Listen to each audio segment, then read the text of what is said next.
welcome to Leading Through Change, harnessing creativity to navigate uncertainty and adapt to new realities. Our 7th episode on Imagine That. We are a show dedicated to exploring the power of creativity and collaboration. We'll celebrate artists, thinkers, and visionaries who challenge norms and enrich our world.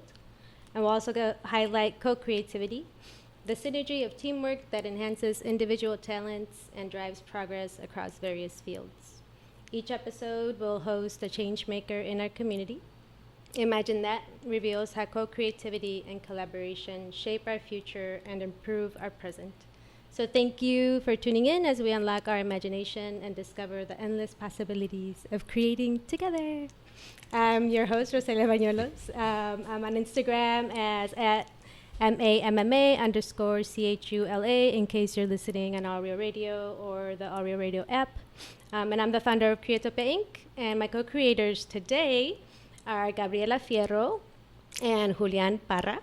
And Gabriela is on Instagram as @_GABRIELAFIERRO _ And then Julian is at JULIAN_SANTI_PARRA. Say hi for a second so I can take a breath. Hola, hola, hola. A little bit long are nuestros nombres. Sí. Hola. So Gabriela is a leader in sustainable development, specializing in infrastructure modernization at McKinstry, where she manages large-scale public projects that integrate economic and community development. As an advocate with women in clean tech and sustainability, she champions gender equality and clean technology solutions. As co-founder of Pilas, she focuses on developing creators to launch projects focused on community and sustainability. Her past work includes increasing energy access in the Caribbean through modular electrification, leading water quality education at the Center for Reservoir and Aquatic Systems Research. That's amazing. And helping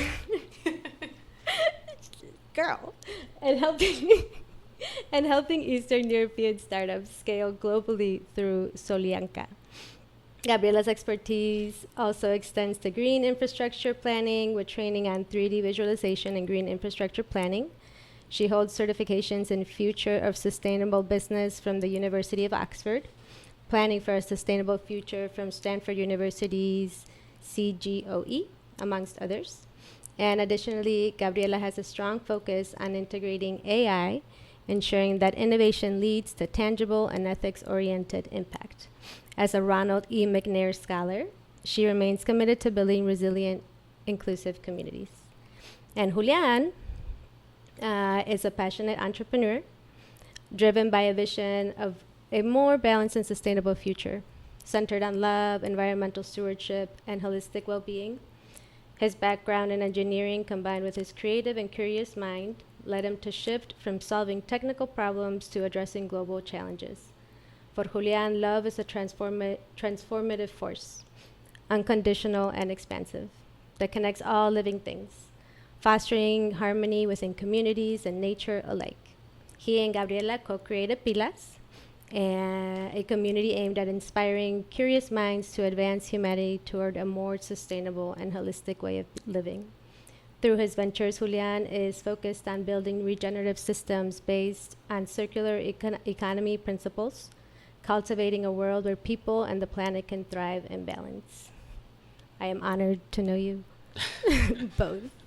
It's a pleasure to be here. Welcome. Yeah, we're excited. And just a little bit on the Pilas community. I'm just going to read what was... the Pilas community sprouted from the Absolutely Right podcast. You have to tell me about that.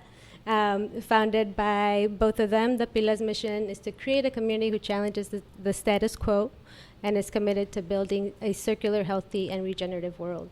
Their mission is to develop creators and innovators who can drive systemic change, and they focus on you to create a positive impact in the world. The venture explores the challenges humanity faces today and the creative approaches being taken to solve them. Pila's members embrace a path of discovery, and they believe our peak performance as a global community lies at the nexus, the point at which our diverse individualities connect. Yay! Welcome. This is why, I mean, when you talk about leading through change, right? How much change is happening and how much change needs to happen, right? And I'm sure you are both aware of that, and I can't wait to get into that conversation. But that's talking about a regenerative, sustainable future and how you lead through change with that, right? So welcome. Is there anybody you want to say hi to? Just some words. Hi to anyone from Pilas that's listening or anyone that it's their first time learning about it. I think we're excited to really open up and just share and see if anything resonates with the people that are on. Awesome. Yeah, I'm just happy to be here and being able to have an opportunity to share our story, how Pilas, came to be alive and where we're going. I think I'm excited for the opportunities that are yet to come, and this is just the beginning. So excited. Great. Okay, so what we do is we talk a little bit about your past, and then we listen to a song. Then we'll talk about your present, and then listen to another song, and we'll talk about the future. Awesome. So we'll start just with play, because we talk about how important play and creativity is to sustainability. And that's why we talk about it in your past. So how important was play for you growing up? We can start with Gabriela. It's everything. I think you're born as a child, that's your default, right? You're curious, you're full of just creativity and even making up characters that you are and little games and personalities with what you're playing. But growing up, my family always put me in a ton of things, like whether it was like ballet, dance, theater, so it was embedded through that too. So I enjoyed it. I know some people feel like their parents forced them into things, but I feel like I loved all the different random things that my family put me in. Nice. And for me, just growing up, playing soccer was the play for me. Just my father was basically loved soccer, and that was his passion. And as growing up, he became my soccer coach, and from there, that's where my discipline into cultivating the skill came very early on. And then also a play that experience I had growing up was with my older brother, playing with Legos, just being curious of how to build things. Mm-hmm. So he's 6 years older than me, and so I was like his buddy, his friend. So I was just helping him organize the Legos, and he knew how to lead the way, and I was just following him. Oh. And so those were the fun times, as not having to worry about the output and just being curious and let the brain lead you and the emotion lead you to create. And because we're all creators, and so mm-hmm. that was those times where we didn't have any limitations. We can open the boundaries of our mind to be curious. And so yeah, I love Legos because of that. I have an 11-year-old daughter, and I remember sitting with her and playing Legos. Mm-hmm. And what that does, right? To deconstruct and construct right. and anything. Create. Yeah. Mm-hmm. Nothing's wrong. Like anything, right. Anything right. you build could look awesome. And so that was the amazing times that I had, and it was cool. Nice. Well, thank you. Did you have any siblings? Do you have any siblings?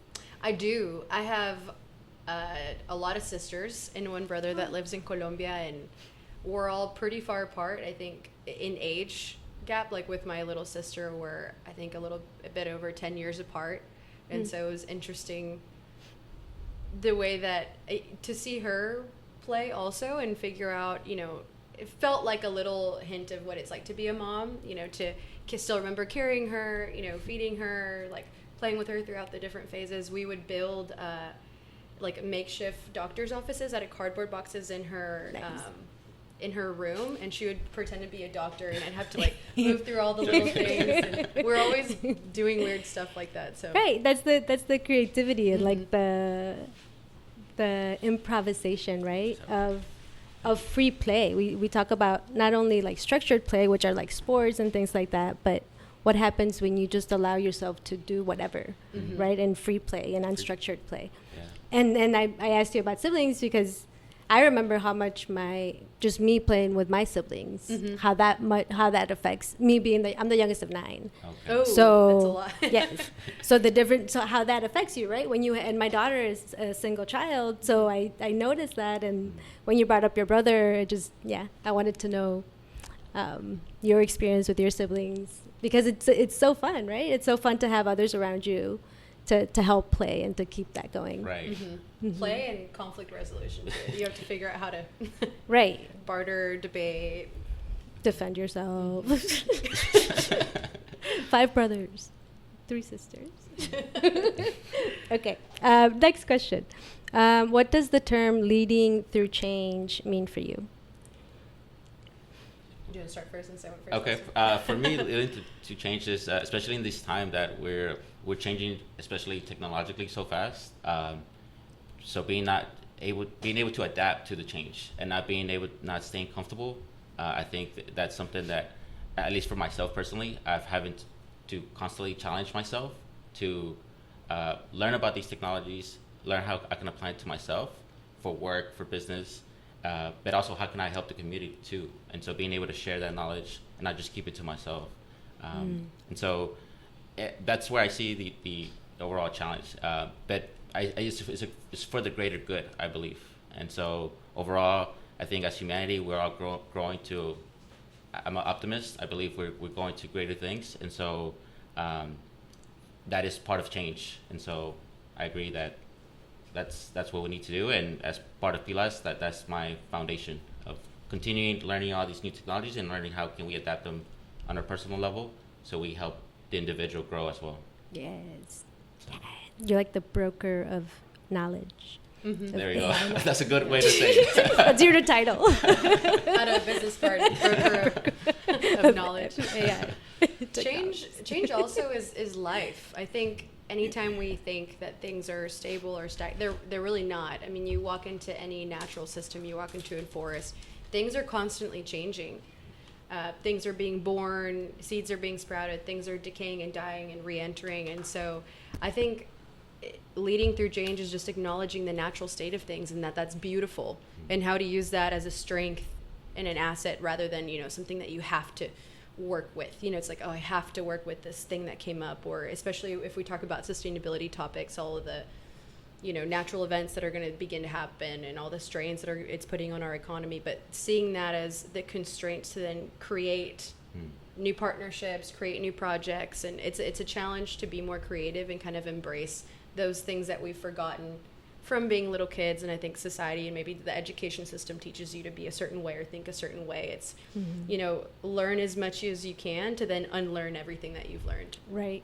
And that's a fun process. Yeah. And then put it into practice and make money out of it. Right.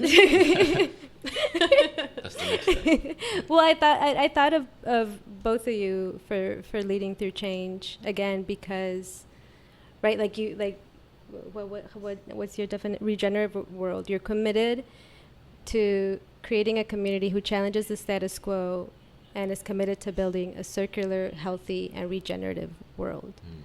Right? Like, our world has been anything but that. Right. And so that's what I thought of you both, like being like you, because both of y'all's leadership, the change can happen. Right. And how you just showing up, you are the change. You are leading through change. So that's why I wanted to invite both of you for this conversation. Awesome. So thank you. I'm glad you see it that way. Yeah, appreciate that. Yes, of course. Okay. What was your favorite book as a child? Principito. Oh, The Little Prince. I me encanta. Yeah, I didn't really, in regards to books growing up, I really didn't have any books that really struck me. I mostly, when I was growing up, I usually was hanging out with older kids, and I don't know why, but I didn't feel like I was a kid when I was a kid. My mentality was more of a very older mentality, and I feel like that was because I grew up with my older brother a lot during my earlier age, and so I was mostly doing older things, playing with Legos. Reading wasn't really a thing for me until later down the road when the school was kind of going on and stuff like that. But early on in my between 1 through 7, that age window was just me and my older brother just playing games and just playing soccer and just being outdoors, which is now why I enjoy being outdoors. That's my main passion. And so, yeah, cool. Well, what was what do you remember your first favorite book being? First book, Or one that you enjoy No me now? acuerdo. It's probably a Spanish book from my mom that she probably read to me. I know No, español. del nombre sí no me No. acuerdo. Sí. Okay. So, no. Cool. Thank you. Okay. What has your creative journey been like? To get to where you felt the need to create pilas. Mm-hmm. You know, I think that in of itself is a creative process. Effort. Mm-hmm. Mm-hmm. And a lot of people, I think, sometimes don't, you see the creative spaces as being the arts, typically music, painting, anything of that kind, but really any business venture is the act of creation. I've never been someone that thought, you have your lane and you need to stay in it. I've never had a lane. I think when coming here, like de Colombia, you're neither from here nor from there, or in everything that my parents put me in, it was sports and then arts and then theater. And in theater, every character that I was given was wildly different. I mean, one day would be a mythical creature that I had to be. The next one, it was, this woman that bought a one-way ticket to the city and now she has to make it. So I think that formed early on my creative journey with the mindset that I don't have a lane to stay in, and so I can play in all of the lanes. And so I think Pilas does a good job of combining, like there's a space for artists, absolutely. I mean, some of the city projects that I do, yes, it's buildings and figuring out community spaces and areas for people in an emergency to evacuate to, but it's also how do we beautify that space? How do we have the community use it? And the best place that they do that is muralists and artists and putting the humanity back in our built spaces. So it's all the weird things that you think have nothing to do with each other, and the beauty of being human is that everything is related to everything else. Right. I just saw something on Instagram today that was like, an art is the thing that will last at all. Like it'll, right? Like there's artists that we remember from when, hundreds of years, like in forever, and you'll always remember certain people, and it'll always be there. And how they make you feel. What's your creative I mean, for me, it's just been the creative journey has been just all over. Being able to play in different areas. Early on, more so influenced by my father, more of like getting into business and things like that. That was my main influential. But that it goes into a route of being creative, right? Going into business sometimes is risky, and having to just knowing how to start something from nothing. And so early on, when I was like out of high school, that's where my business venture started. And from there, went around different places. First started kind of creating communities, selling products and stuff like that. But then I dove into real estate, met mentors that were in real estate. And then there where I was able to explore some of my curiosity and creativity. And in 2021 was when I was able to launch my first Airbnb. And there I was able to really play with my creativity. There was just empty space of land, and just put my thoughts together of something unique. That's more of my approach of like, I see what's out there and how can I make it different? How can I create a new experience? And that's what I was able to create. And it was a partnership with my younger brother, and we had fun working together, and it's been up and running 3 years, and it's doing well. And so yeah, that's been my journey. And then from that cultivated into Pilas, that the next step is how can we intrigue that curiosity that we all have as creators, how to get that out from people. We all have that in us, but we need maybe people around us that can inspire us, lead us into that, because we're all sometimes the norm has been we've been secluded over time through school and kind of like our personal journeys, and overall, like after COVID, we want to bring community back together, and how we can bridge those opportunities from art, from different areas. That's the whole goal, that there's opportunities in every industry, and when we cultivate them together, that's what I mean by love. That is a love of humanity coming together, and that is my fundamental passion behind like why I wake up every morning. Yeah, I think we've spoken about community in every episode, and not intentionally, because I don't think I asked directly about community, but how much after COVID, I mean, we need it, right? We're human beings, we're animals, and our brain literally needs other humans to grow. Right. If we don't play, if we don't create with others, our brain will not grow. Right. Like, you can stagnate or certain deteriorate process, right? too. Like right. I always think of one of the biggest punishments that you could do. I mean, like think of like in jail, what do they do to punish you? They put you in isolation. Like that is so counterintuitive to who we are as humans. Yeah. And it's also having a space, I think, for Pilas too. There's plenty of spaces where you go and you dare to share an idea, which is already a big act of courage. Plenty of spaces where people will tell you all the reasons why it won't work. I think what's beautiful about this community is that we'll all say, how can I help you? Like, how do we make this happen? There is a way. There's always a way to figure it out. Yeah. And if you have the resources and you have the communities, like, if you can imagine it, you can create it. I believe I believe Okay, y'all have to pick a song. So we can take a break, and then when we come back from our song, we'll dive really deep into Pilas and all you're doing with Pilas. Awesome. But what song would you like to listen to? ¿Escogieron una? Do you have one in mind? Like Gratitud, like Fonseca. That's my favorite. Cool. Thank you. Gratitud. Yo te traje uno también. Oh, gracias.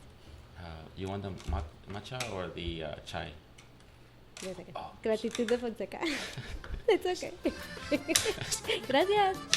And we're back. Let me turn up the volume all the way so you can hear me.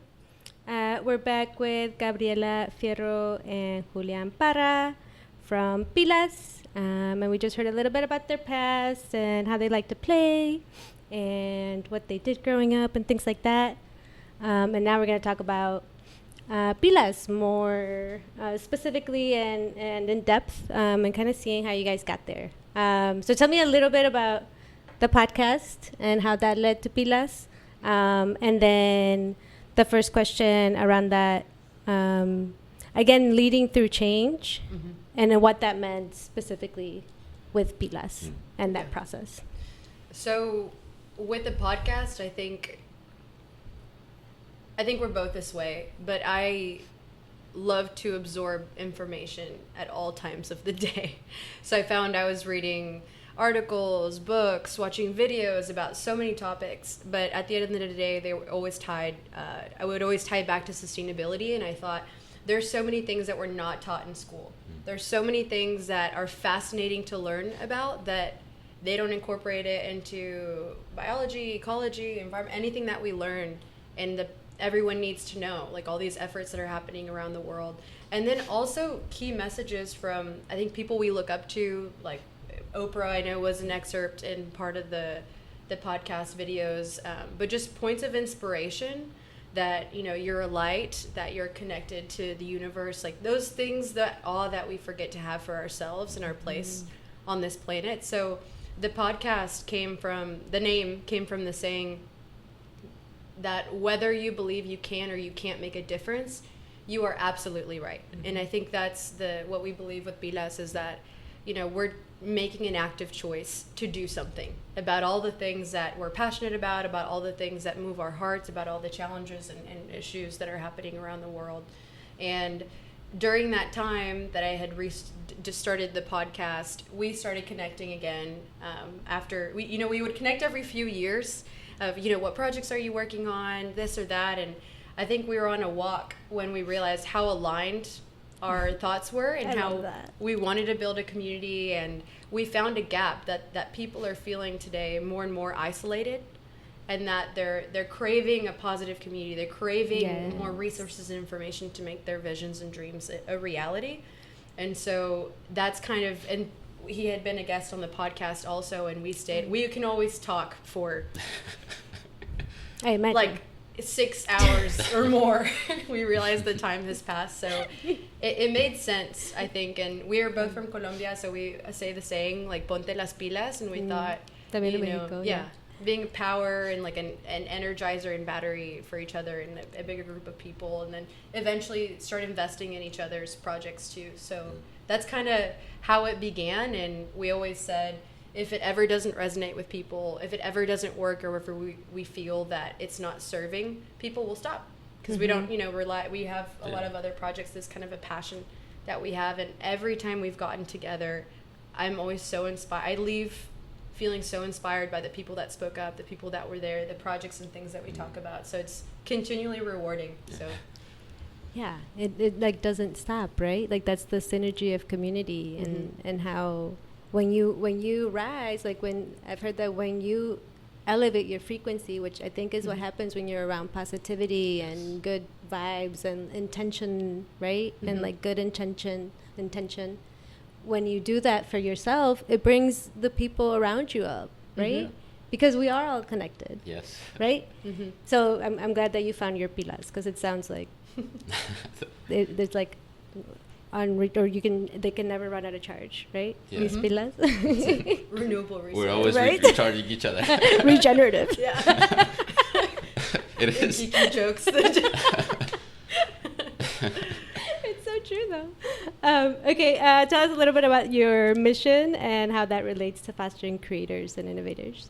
Yeah, so kind of going back into the history of kind of how Pilas got cultivated. Yeah, it was an idea that I saw foreseeing that as AI is increasing and our technology is increasing and we're so attached to our phones, there's going to be a demand for community. That was something that I just researched, articles, books, people were talking about those things, and I was being informed about them, and I knew in myself too that I was seeking a community as well to be part of, and so that's overall how the foundation of Pilas started, of creating a community where we can share and be open to talking about different values of life that we're mostly in the past secluded.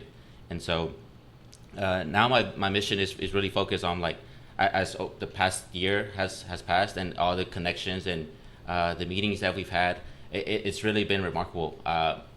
Just in the past year, the connections and the meetups that we've had really has opened my mind to the big potential that we have with Pilas, and the big impact that we can give to the community and to other inspired creators. I think overall that is the overall passion and mission that I have personally, of being able to elevate and inspire the community, their art, their projects, because we all deserve that opportunity to allow that opportunity where others can see the creativeness that is within us. We're all unique in that essence of the creation, but we all are all connected. And with the word that you said, synergy, is one of the words that we talked about when we first launched Pilas.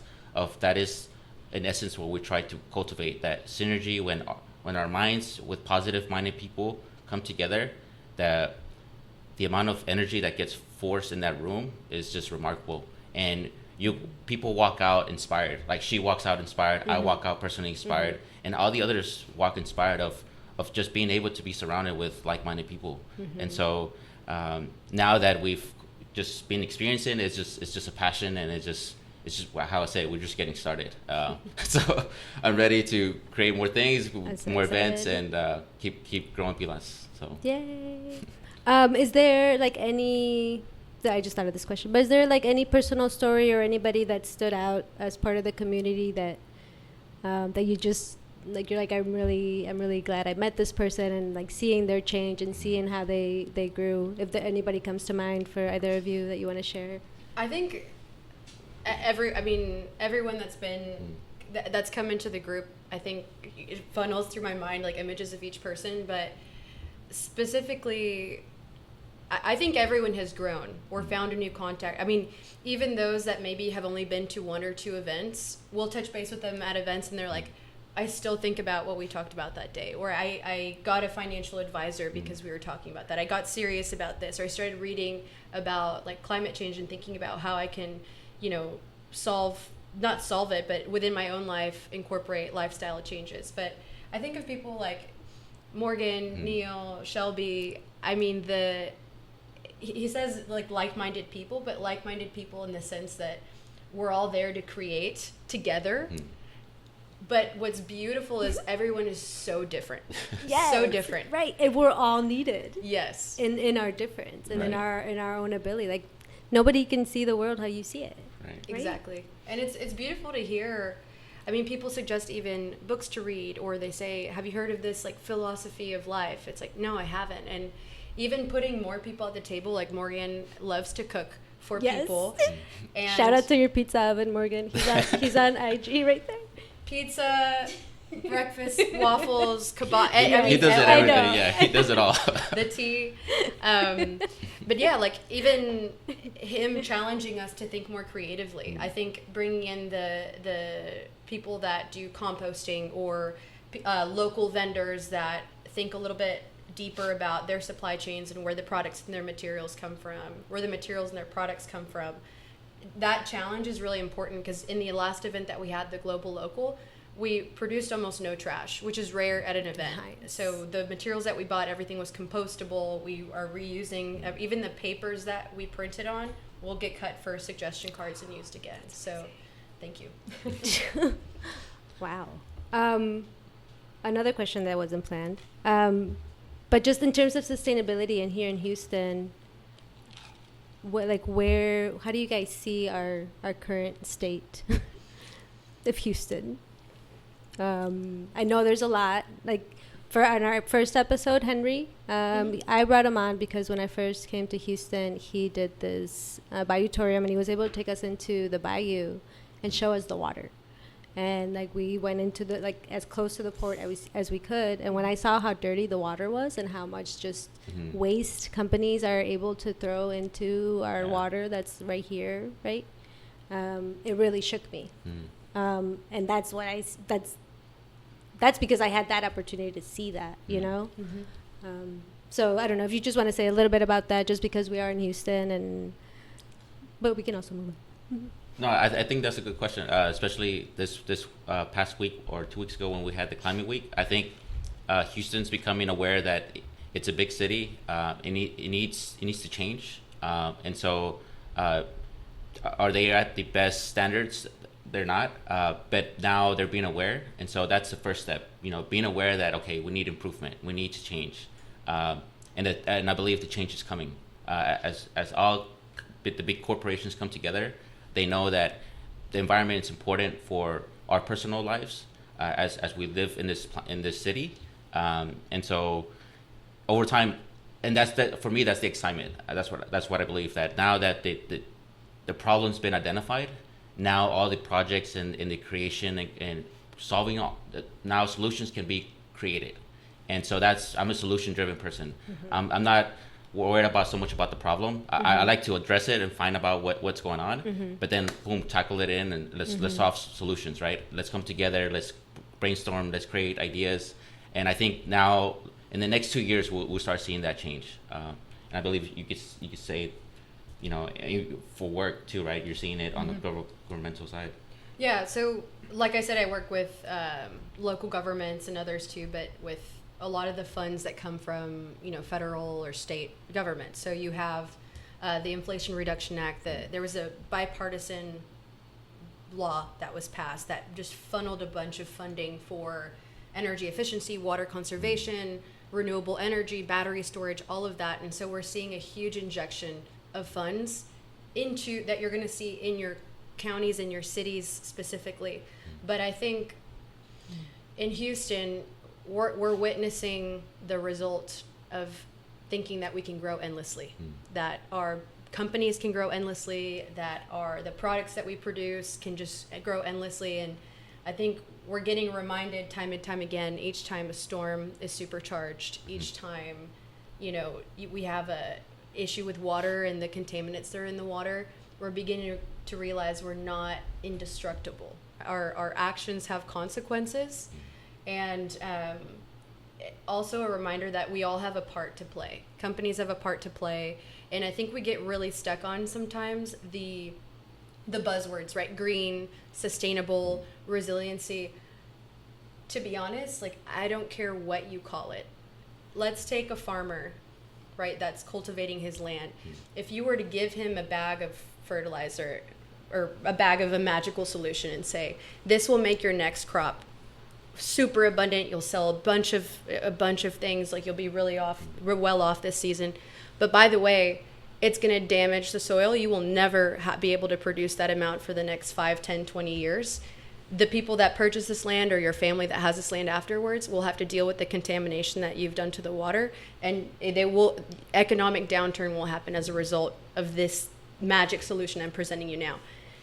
Regardless of whether you believe in sustainability or whether your industry, we can all agree, I think that's not a smart economic decision. And so I think nowadays, especially in Houston, when you have so many players in oil and gas and the startup space and more, ones that believe and are championing to fight against climate change, we just need to throw away the buzzwords and just get to work.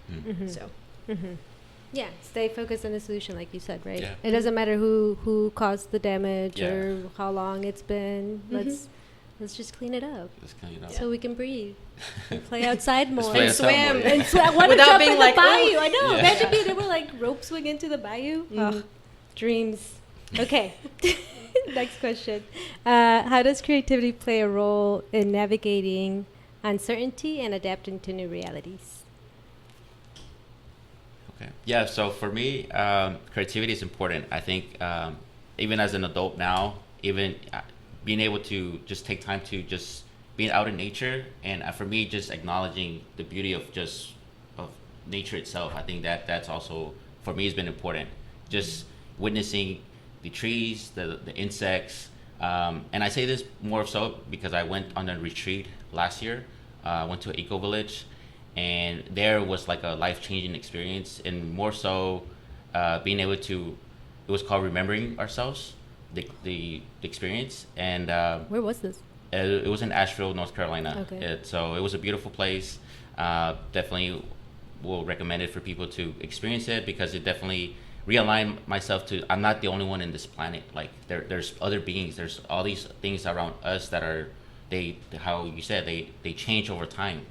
And so they have their seasons, they evolve, and sometimes we're so involved in life just worrying about ourselves that we don't get to explore the outdoors and those types of things. And so for me now, when I take time, and I put it in my calendar to try to go out in nature at least 2 or 3 times a week on a walk and reconnect just with nature, with the trees, and like witnessing the animals and just being there, right? Being in the present moment. That has led me to my mind to be present, but also know that is a creation, that the creator created these things, and it's evolving over time. And then how can I ask myself, how can I get some of that, creation in me, which I know is in me, Right. and let those ideas to just spark in my mind.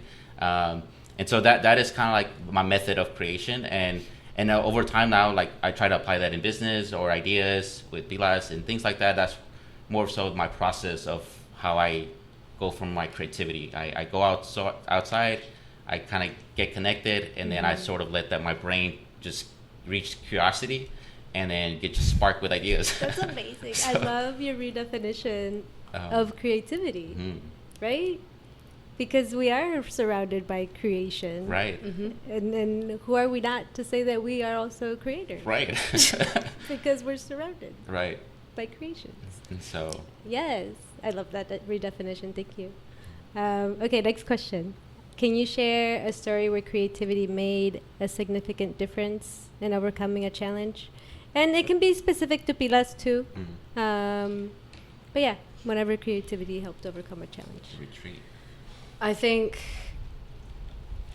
the retreat is a good example of just creating an experience for everyone. So we had a Pilas retreat, and we're thinking through when you're stuck in the environment you're around every day, especially when you're, stuck in the car, concrete all over in the city, you get so detached from, like you were just saying, from who you really are and what beautiful system you're a part of.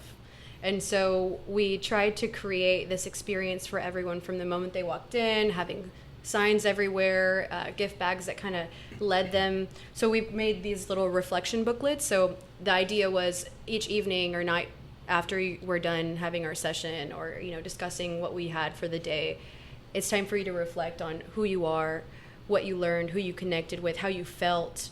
And so that was a fun, creative challenge because we work, again, in our sectors, and we don't get a lot of opportunities to do that and craft an experience and be event planners and Yeah. decorators and cooks. Everything, yeah. Yeah.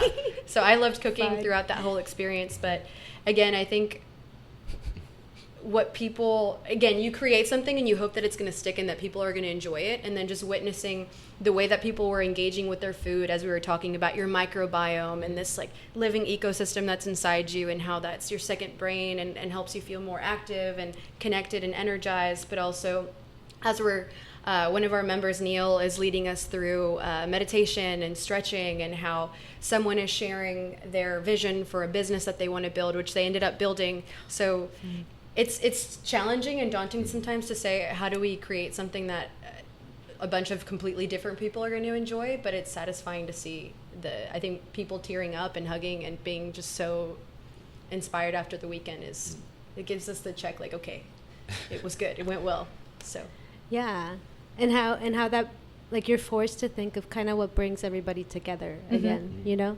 I think our theme in this conversation has been how we're all connected. Yeah. And how we keep coming back to, like, to our essence, and how we all have that essence within us, right?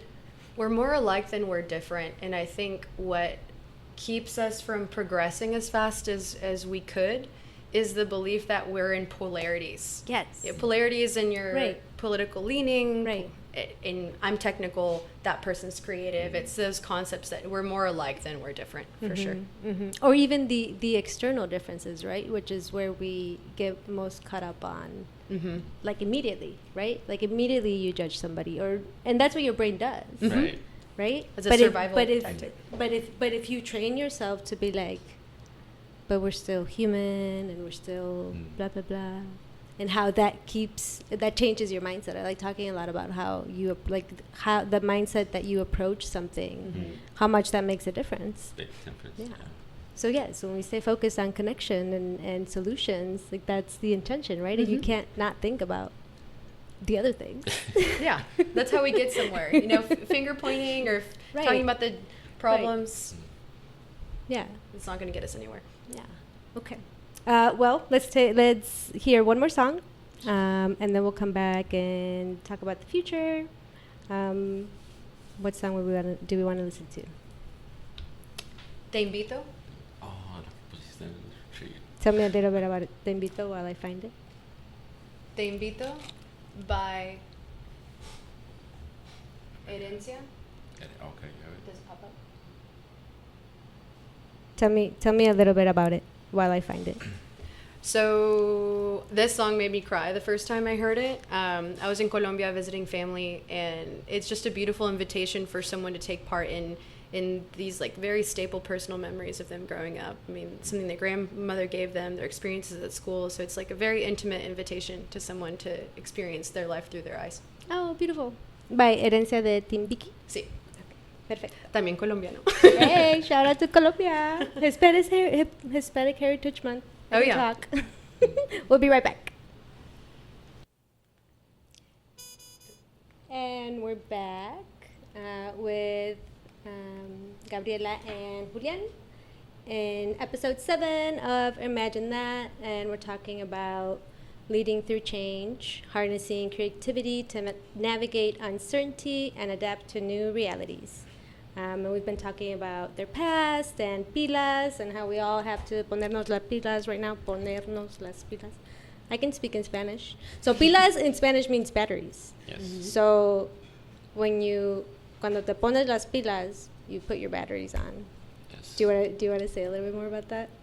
You just get focused. I Yeah. feel like whenever you're telling a friend, like, oiga, ponte las pilas, it's like, get your stuff together. Like, come on, let's get so...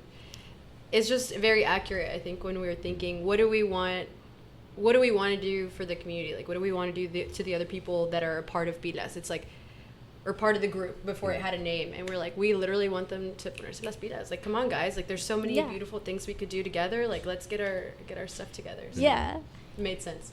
Yeah, for me, it's energy and synergy. And it's like, you know, if you're personally feeling down, then the idea is, like, get up and going. And it's either going out in nature, reconnecting, or reconnect with others. How is it? That's the synergy that it gets created when you're surrounded with a high energy person. It's infectious. It infects the other person. Mm-hmm. Like, it doesn't matter if they're down or how they're feeling. Like, you come out feeling like, man, this guy has so much energy. Yeah. Like, then inspires the other person. So that's the idea. Like, we operate in that level, and that's the whole goal of Pilas. Like, how The domino. we just want to domino effect that and energy So and. excited. I can feel it. It's the pay it forward Pilas. Yes. You just keep it going, and it never ends because you just keep recharging, You right? just It is recharge. regenerative. Regenerative. This is true.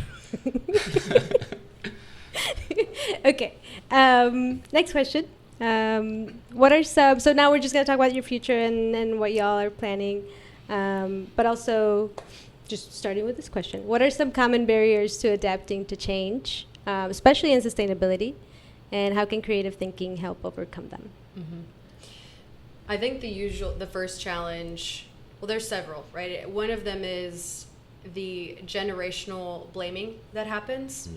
I think, you hear millennials and boomers often saying, the younger generations are lazy, they just don't want to put in work, or they're overly, alarmist about something, or you'll have the reverse where it's like, well, they caused the issue and look at all the damage they've done, and you get this finger pointing, but the reality is a couple of weeks ago, I went to one of the City of Houston's climate justice plan sessions where they invited the community.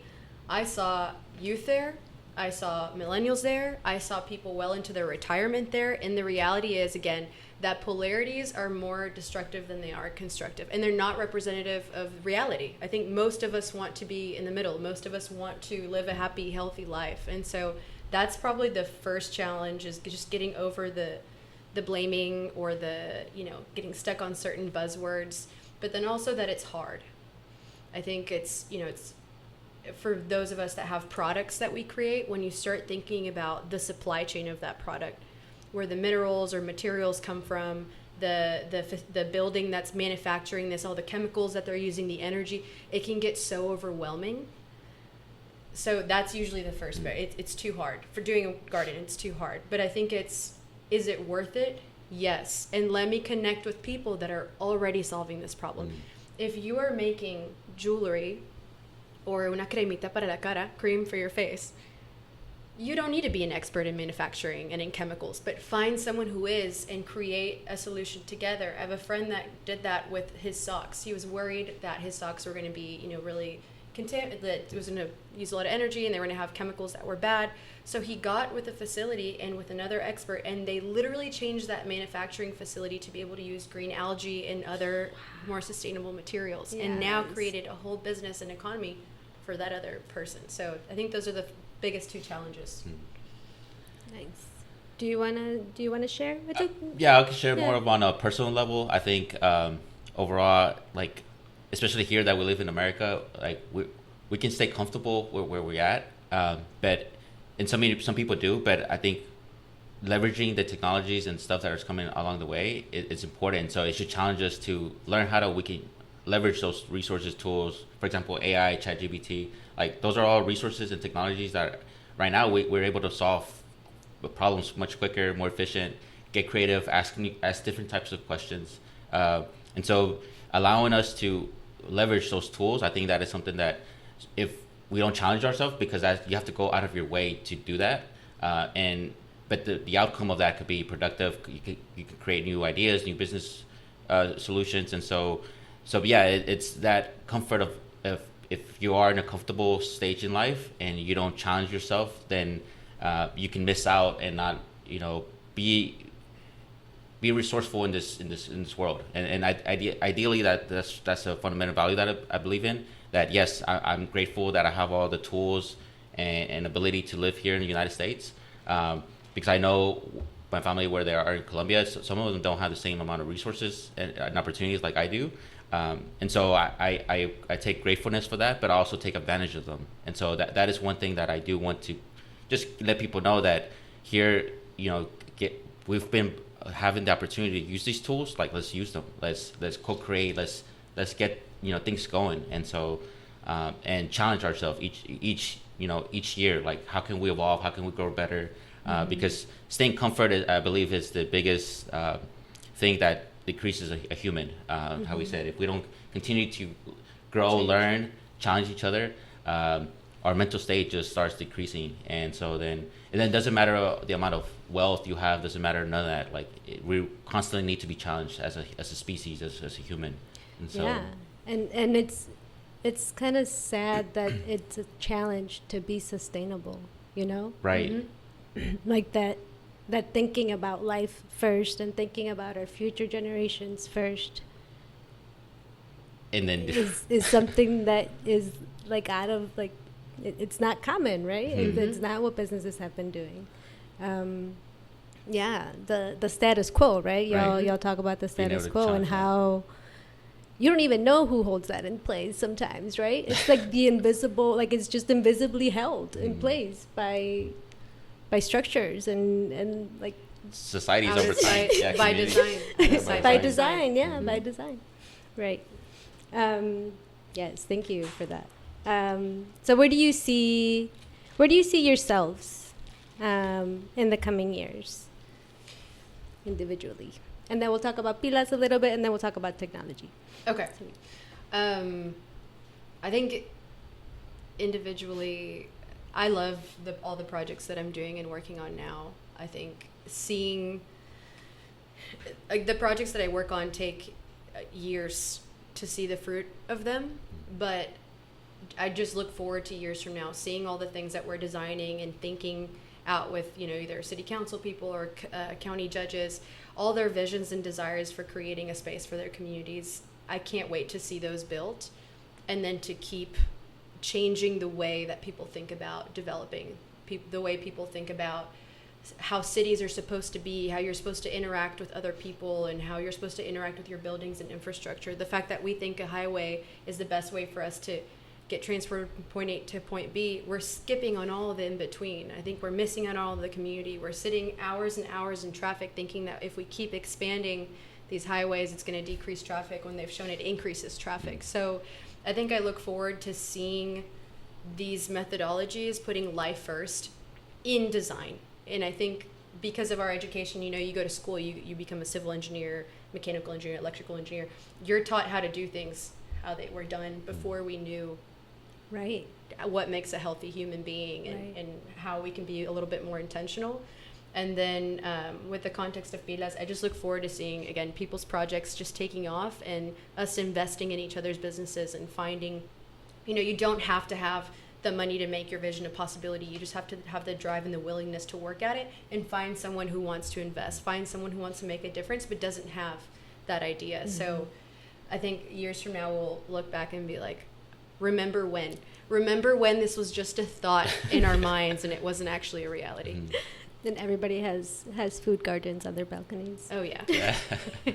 Or you're borrowing some. Can I use your parsley? You reach over there. Yeah, you reach over there. Yeah. That's the power of sharing, being able to have a community.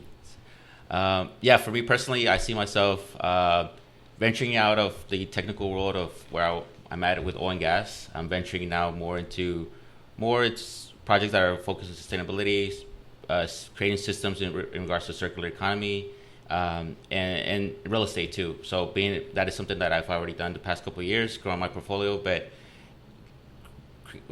in that space, getting creative. How can I now integrate sustainable ideas, integrate businesses that are already in sustainability, and integrate them into like real estate opportunities, Airbnb projects, things like that is something that I'm exploring. Mm-hmm. And also just being able to also leverage AI and all those technologies. So as a visionary, I try to see the future and then see how can I cultivate that and put the pieces together. And that's where I foresee myself in the next 5 years, especially the wave that is coming. The next 5 years is gonna change is gonna happen so quickly that I'm trying to stay in track of it, right behind it, because just there's so many things evolving so quickly. And so but I'm excited. I'm very passionate right now. I feel like I'm in the best time of my life. Just my age, to where I'm at, the opportunities, the connections that have been built over time, and so I'm just excited for the future. I know, like how she said, like a year from now, 2 years from now, it was just a thought, but then we'll be saying it's a reality. And the same thing, how Pilas was just a thought, a conversation from just a dialogue that we had together, and now being a reality is I have a passionate belief that when we say something, we're gonna do it, like and you have that passion to go after it, you make it happen. Oh yes. And so and that's something since very kid. My dad put that in me. And that's just what drives me. And so, I'm excited for all the different projects that are planning to come, and how we can all work together as a community. So yeah, and I think that a lot of people feel that same calling, because I do feel like it is a calling, to come back to community, come back to reconnecting with nature. It's like these things that we think are new age, but at the same time are very indigenous concepts that have always been around forever. Yes. And it's like, we're coming back to them. It's like, no, we're just remembering. Yes. Who we are. Who we how are. we're supposed to live. Yeah. And the idea is, how do we live in these times with the technology that is also, like, in a way sometimes separating us, you know? Right. And so being able to be conscious of that, but be able then to leverage each, right? Leverage the technology for greater good, but also leverage the community, and knowing how us as together, the impact that we have is much valuable. That's a great segue to the next question. So how can we do that? And how do we keep that in mind as we're stepping into, like you said, an accelerated evolution of humanity, especially with how technology is going to change? When there's like things like quantum computers already being designed, what do we need to be aware of, right?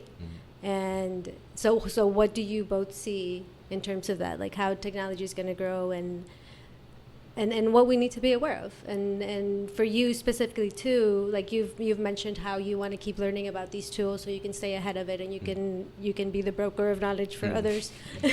But that's very crucial, because there's some people that will never have that access, right? Especially if you're Spanish speaking, or any, like there's 140 languages in Houston or something. Like, how do we ensure everybody is coming along? So I don't know what the question is. I guess just the future of technology and how you see it and what we need to keep in mind. I think you get into some of these spaces within Houston, within the startup space specifically, but there's little technological spaces, like with the Innovation District and ION and Niels Espersen and a couple others, where you go in and you're like, oh my goodness, look at all of the things being created, whether it's like products that are more intentional and you know, they're incorporating artificial intelligence and machine learning to better manage buildings and the assets that you own. But you leave those spaces and you realize the majority of the community here just has no idea what's happening, nor are they benefiting from it. I think about some of these small towns that get so excited when, you know, like a Tesla moves out to the city. They think, you know, it's going to generate so many jobs, it's going to be great for our economy. Partly, yes, but when there's no thought to, is it outsourcing jobs? It's actually jobs from other places that are coming in. You know, it's not the local community that's getting trained and specialized to be able to take part in that economy. I think that is something that we forget really often, and technology has this place to make those communities catch up faster. I think when we talk about like developing countries, we have infrastructure that is over 60 years old with our to get energy from point A to point B. Imagine somewhere where they don't have that outdated infrastructure that now has to get torn out or re-put or they can just skip ahead to the future, but you have to take responsibility to bring people up with you. I think that's, you know, with the projects that we're working on, incorporating some of the projects with the creations that the startup space is creating, but also how do we go to schools, how do we go to high schools, how do we go to our local public libraries and take an hour out of our weekend or take an hour out of the month to educate kids on how to use these tools. Even like thought experiments with ChatGPT, which has an energy consumption problem too that needs to get solved, but how do we teach kids how to play and use it as a tool to be more creative? Yes. That way they get to skip ahead and build way faster and way better than we are now. Right. So. Great answer, thank you. Yeah, so in regards to that, I believe that, yes, we need to educate ourselves on how we can use these technologies, AI, because they are good for us. We just need to properly know how to integrate them into our lifestyle, because we are going to change as a human. I feel like now ChatGPT is in a way like my personal assistant. In a way, I get to ask her questions and it knows me now in a way. Like she's a she. I know. It's a she in a way. Yeah. Okay. So I haven't put a name to her, but okay. I see it as a she. We'll check in about it because it has an intelligence that I just I'm surprised of, and so yeah, and that's an intelligence that's important, that is becoming part of our life. How the same thing, how our phone, you know, became part of our life. A couple years ago it was not, and now it is daily. I believe these AI tools are going to be part of our life for the future, but there's going to be a gap missing, and the gap that AI and all these tools can't fulfill is our emotional intelligence of human interactions.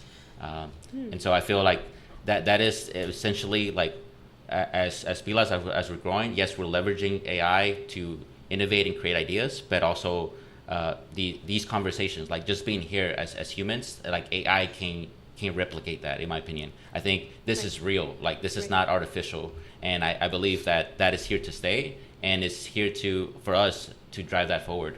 And that is my goal, that yes, use the AI technologies, but also leverage what we've cultivated, leverage community, leverage these real conversations, because this is not gonna go away. This is what we're gonna end up in the future leaving behind, of what a human was, a human is, and what the human will be, and so that's overall my idea on technology, because I see a human also as a technology. I think our brain has a capacity of far beyond what we know of, but once we start tapping into that, we're able to create a lot of things. We've seen it from different companies, successful people, and so we have to give credit to our intelligence as well, not just give it to the artificial intelligence. Right, and I like to remember that there's still somebody coding in that, right? Yes. Like there's still a human that Involved. needs to manage the AI somewhere, right? Right. So Eventually, once the data set is there, For now. for now, yeah. In a few how do we years, keep it like that? the machine will run itself. So Well, I think also, what are the two iRobot. scarcest resources that we have? Time and sometimes information, like the right information. If we use AI, maybe not as a tool, as a consultant, it's how do we solve the biggest issues that we have, our current search for more time. There's certain efforts and research or summarization, and think about all the webinars that you can have access to, but it's too much time to sit through them. If you're able to feed them somewhere and it gives you the highlights, or massive reports, like I was looking at the 2025 Global Trends report. That's a massive document. Well, it summarized it to me while I was driving, and I was able to hear and absorb that information. So it's using it for good, for the efficiency, for the right reasons, and remembering that it's supposed to free up time so that you can be a human and enjoy all the beautiful things that it can't do. Yes, and that it's a tool. Yes. And you should remain the master of your mind and your domain, like always, and remember that it's a tool. Okay. Well, just one last question. Just any words of advice or encouragement or anything that you have for any inspiring entrepreneurs or creators, so we can finish, because unfortunately we're out of time. I just want to welcome anybody that's listening, or that hasn't attended any of our Pilas events. Get connected with us. We're definitely going to be having more events coming up, especially in 2025. We have big plans, and just reach out to us. I'll have more time to meet with people on a personal level. That's something I'm definitely going to be putting more time to, and see how we can create solutions, create projects. Let's get that creative out of us, and let's put it to work. Awesome. That's my ultimate, passion that I want to keep pushing forward. So, I think for me, it's whatever vision you have, project, business that you're starting. Ask yourself, like, what are you not thinking about? What could you do better? How could you have a deeper level of intentionality with that project? Whether you're making something, how do you think a little bit deeper about the communities and the places that those things and products are getting made? Or if it's a service, how can I serve more people, or how can I collaborate with someone else and make this actually something bigger than what I'm currently thinking about? And then I would say, as just a kind of final thing that I have to say, is the tagline to absolutely right, even if it's a little corny, but whether you believe you can or you can't make a difference, you are absolutely right. So It's not that corny. We need to be reminded, Yeah, where your thoughts are, your activity and your future follows. So yeah, you are powerful. Like, remember how powerful you are, and how you get to choose. If it's meant to be, it is up to me. Yes. I love that. So thank you both again for this amazing conversation, and for inspiring me. When's your next Pilas event? It's coming up. We're having one. We're having a camping retreat in October, so it's in the works. We'll be posting the official dates because we have something that Yes. it's exciting. So Well, thanks for telling me. There's two. So Yes. there's the event that we have with Monday Paper. Yes, it's that one. next week or this upcoming week. Yes. So we're on Luma if anyone wants to search Pilas. And then for the camping one, it's a collaboration with In Between in Concan. So they're looking for content creators and people to post and kind of support. And then in turn, we get to take part of their resort area. So right now we're scouting for a select 8 people to come and learn from them over there. So. Ooh, fun. I'll follow up with you on that. I love camping. yeah. Well, thank you again, Gabriela and Julian.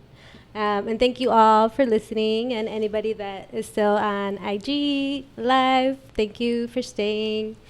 This was our 7th episode of Imagine That. From vision to action, how creative leaders turn ideas into reality. Shout out to Aria Radio, which is where we're recording. On our next show, we'll co-create with Osil de Bastos, who runs Pod Houston and has created an amazing community of podcasters, as we discuss storytelling secrets, crafting compelling creative narratives. Which song should we play to finish, chicos? El de Marc Anthony, el de Sí, Vivir. vivir la vida. Sí. Toca vivir la vida porque es Vivir. que la vida es una La vida. y toca disfrutarla cada día. Yes. We have to live our life. I'm just translating what you said. Oh, okay. We forget Yeah. the Spanglish. So, Vivir la Vida by Mark Anthony, which means to live your life. Live your life, yes. Live your life. You may say that I'm a dreamer, oh no, but I'm not the only one.